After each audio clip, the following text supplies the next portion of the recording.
எங்கள் வீட்டு பக்கத்தில் தள்ளு வண்டியில் ஒரு ஃப்ரைட் ரைஸ் வந்து சேல்ஸ் பண்ணுவாங்க. அந்த ஃப்ரைட் ரைஸ் பார்த்தீங்கன்னா, கரம் மசாலாலாம் போட்டு அதோட ஃப்ளேவரே ரொம்ப நல்லா இருக்குங்க. எனக்கு ரொம்ப பிடிக்கும்.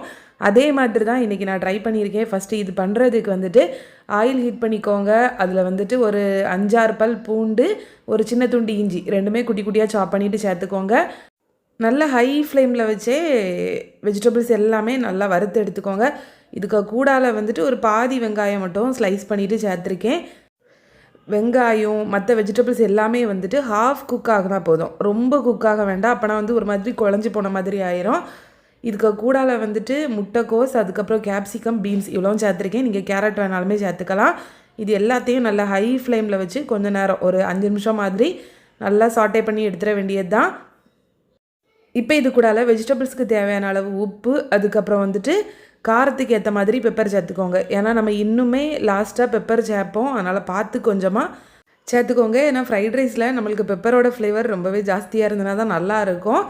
இது எல்லாமே சேர்த்துட்டு மறுபடியும் நல்லா ஒரு மிக்ஸ் கொடுத்துடலாம். இப்போது அந்த வெஜிடபிள்ஸ் எல்லாத்தையும் லைட்டாக சைடில் தள்ளிட்டு சென்டரில் வந்து கொஞ்சமாக எண்ணெய் ஆட் பண்ணிவிட்டு 2 முட்டை சேர்த்துருக்கேன். முட்டையை வந்துட்டு நீங்கள் தனியாக கூட வறுத்து எடுத்து வச்சுக்கலாம். பெப்பரும் சால்ட்டும் போட்டு தனியாக வறுத்து எடுத்து ரெடி பண்ணி வச்சுட்டு நம்ம வந்துட்டு வெஜிடபிள்ஸ் வறுத்த அப்புறமா அது கூட ஆட் பண்ணிக்கலாம். இல்லைனா இப்படியுமே பண்ணலாம்.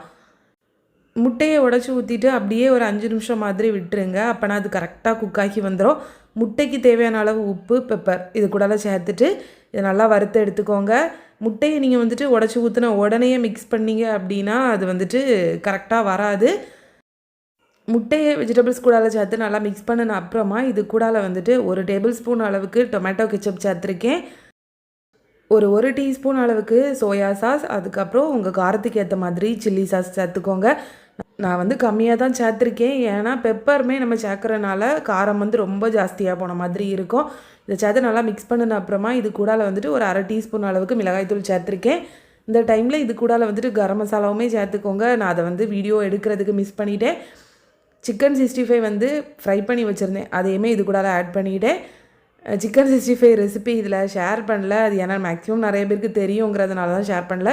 சிக்கன் சேர்த்து ஒரு வாட்டி நல்லா மிக்ஸ் பண்ணின அப்புறமா நல்லா உதிரியாக குக் பண்ணி வச்சுருந்த பாஸ்மதி ரைஸுமே இது கூட சேர்த்துடலாம். ரைஸ் வந்துட்டு ஒரு 80 to 90% குக் ஆகினா போதும். ரொம்ப குக் பண்ணிங்கன்னா மிக்ஸ் பண்ணும்போது குழஞ்சி போயிடும். அதனால தான் நல்லா மிக்ஸ் பண்ணி விட்டு சூப்பராக ரெடியான அப்புறமா ஃபைனலாக இது கூட இன்னும் கொஞ்சமாக பெப்பர் சேர்த்துக்கோங்க. பெப்பர் சேர்த்து மிக்ஸ் பண்ணின அப்புறமா ஃபைனலாக உங்ககிட்ட ஸ்ப்ரிங் ஆனியன் இருந்துச்சுன்னா அதுவுமே சேர்த்துக்கோங்க. அவ்வளோதாங்க, நம்மளோட சூப்பரான சிக்கன் ஃப்ரைட் ரைஸ் ரெடி ஆகிடுச்சு. நீங்கள் ஒரு வேளை ட்ரை பண்ணிங்கன்னா கண்டிப்பாக கமெண்ட்ஸ்லேயுமே ஷேர் பண்ணுங்கள்.